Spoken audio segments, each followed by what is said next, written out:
Ayun guys, nahalo na natin guys yung baking powder, all-purpose flour, and then lalagyan na natin siya guys ng gatas. 2 sachet na gatas para sa 2 kilong harina. Pwede rin guys kayo dito gumamit ng liquid na milk, pero mas malasa kasi guys ang powder kumpara sa liquid. Ayan.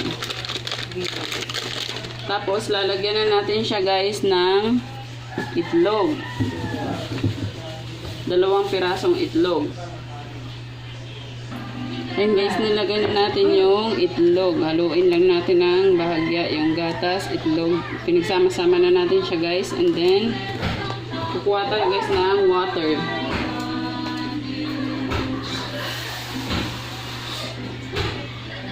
Lalagyan na siya natin guys ng tubig.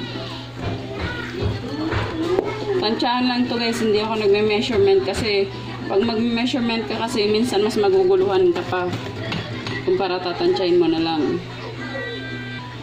Yan guys, haluin lang natin siya. Nilagyan ko na siya ng madaming tubig. Pero may reserva tayo para pag natuyo siya, lalagyan ulit natin siya ng water.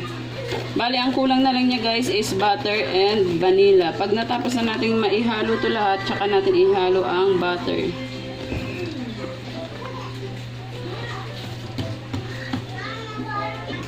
Yan guys, haluin natin siya maigi. Pero wag masyadong halo guys kasi pag masyado siyang halo, papangit yung outcome ng puto. Tamang halo lang. Parang sa love lang din yan. Tamang love lang. Huwag masyadong mahigpit, huwag din masyadong maluwag. O, di ba may tip pa kayo? Ayan, guys.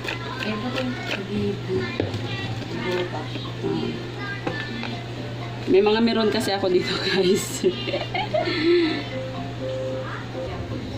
Lagyan na natin siya guys ng vanilla para hindi nag-aamoy harina yung puto. Ito na guys yung ating butter. Tinunaw ko muna para mas madali siyang ma-dissolve sa flour. Kasi pag di natin siya tutunawin, matagal pa siya matunaw sa flour. Ayan.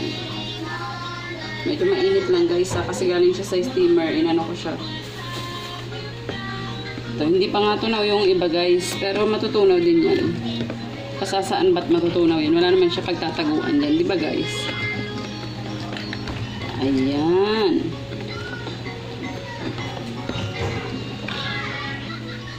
And guys, sasalain natin ngayon yung ating nagawa ng dough para hindi siya buo-buo guys. Kasi pag di natin siya sinala, buo-buo ang outcome niya. Inuunti-unti ko lang siyang kutsara guys kasi pag ibinuhos ko siya lahat, baka na mabitawan ko.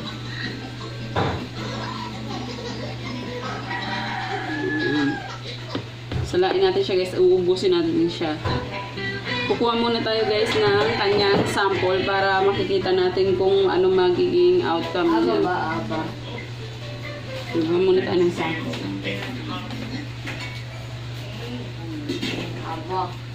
Hintayin muna natin yun guys kung okay yung sample niya.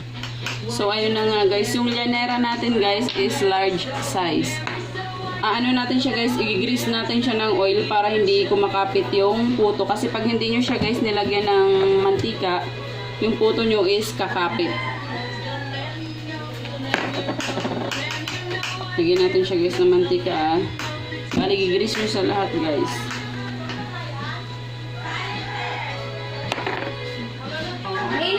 Okay guys, ay maglalagay na po tayo per cup ng 1 kutsara. Ayan, tag-1 kutsara siya guys per cup, tapos mamaya ilalagay natin ang filling.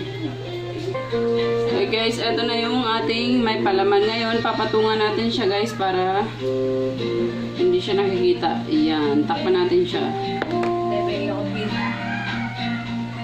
Oh. Sige.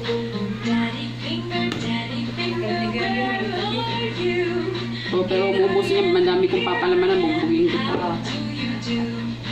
Ano tayo? Sige lang. Kumuha ko cheese. Hindi yung pakakili. Ayan siya guys. Dito sa phone ko. Guys, ito ang ating toppings cheese kasi yung iba guys ayaw nila ng itlog maalat. So, ang gagawin nating toppings is cheese. Yun guys. Tagdadalawang cheese na toppings guys para mas maganda, di ba? Oh. Lagyan natin siya guys ng dalawang toppings na cheese.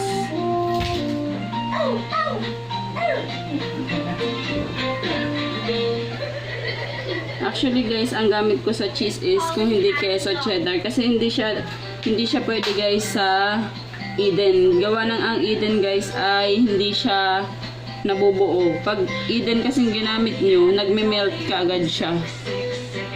Ngayon, sasalang na natin siya guys. Ito na siya guys. Isasalang na natin.